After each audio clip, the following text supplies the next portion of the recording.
Assalamualaikum warahmatullahi wabarakatuh. Salam sejahtera untuk kita semua. Perkenalkan, nama saya Terry Syafini Arfianti dari semester 3 Fakultas Hukum Universitas Merdeka, Pasuruan. Kali ini saya akan membuat video guna memenuhi tugas mata kuliah Hukum Konstitusi. Yang terhormat Bapak Ahmad Sukron SHMH selaku dosen pengampu mata kuliah ini. Konstitusi disebut pula Undang-Undang Dasar, adalah norma, sistem politik dan hukum bentukan pada pemerintahan negara. Biasanya dikodifikasi sebagai dokumen tertulis.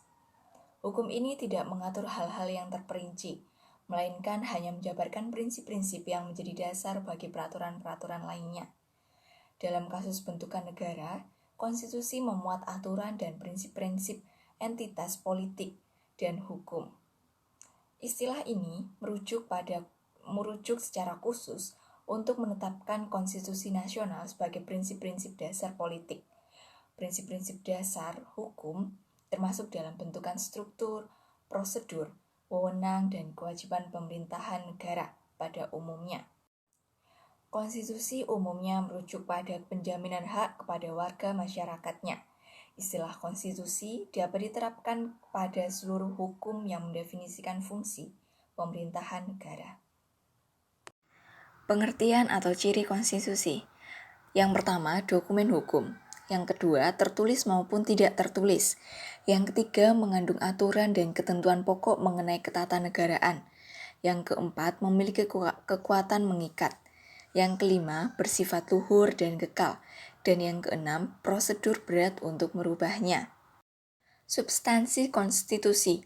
Yang pertama, organisasi negara, misalnya pembagian kekuasaan antara badan legislatif, eksekutif, dan yudikatif.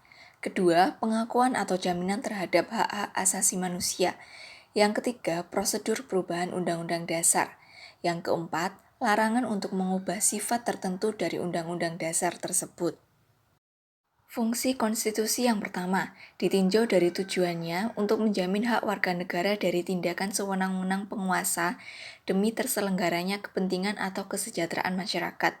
Kedua, ditinjau dari penyelenggaraan pemerintahan untuk menjadi landasan struktural bagi organ negara dalam rangka penyelenggaraan pemerintahan. Yang ketiga, dokumen nasional berisi perjanjian luhur, kesepakatan politik atau hukum, atau sosek yang menjadi tujuan negara. Yang keempat, piagam kelahiran baru. Yang kelima, sumber hukum tertinggi sekaligus sebagai tools of social engineer dalam merespon perubahan zaman. Yang keenam, identitas nasional dan lambang persatuan. Yang ketujuh, sumber legitimasi kekuasaan negara. Yang kedelapan, fungsi simbolik sebagai pusat upacara dan keagungan bangsa.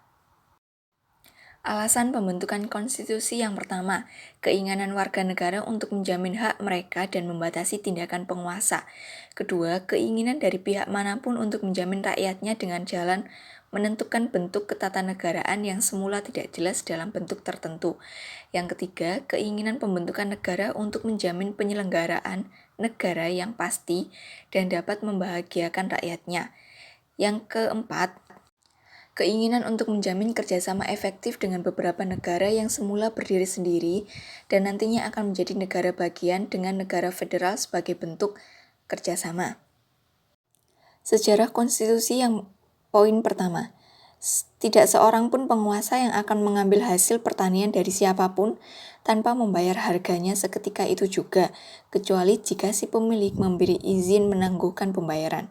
Poin kedua, tidak seorang pun penguasa yang akan mengambil kuda atau kendaraan dari seorang yang bebas untuk keperluan pengangkutan tanpa izin si pemilik. Poin yang ketiga, tidak seorang pun penguasa yang akan mengambil kayu-kayu untuk keperluan raja tanpa persetujuan si pemilik. Poin keempat, tidak seorang pun pegawai kepolisian yang akan mengajukan seorang di muka pengadilan atas tuduhan tanpa kesaksian orang yang dipercaya. Poin kelima, tidak seorang bebas pun yang akan dimasukkan ke dalam penjara atau dilarang berdiam di suatu daerah tertentu kecuali atas putusan oleh penguasa setempat atau dibenarkan oleh aturan negara. Poin yang keenam, kepada siapapun tidak dapat diingkari atau ditangguhkan pelaksanaan haknya atas peradilan. Sekian pemaparan materi dari saya. Terima kasih.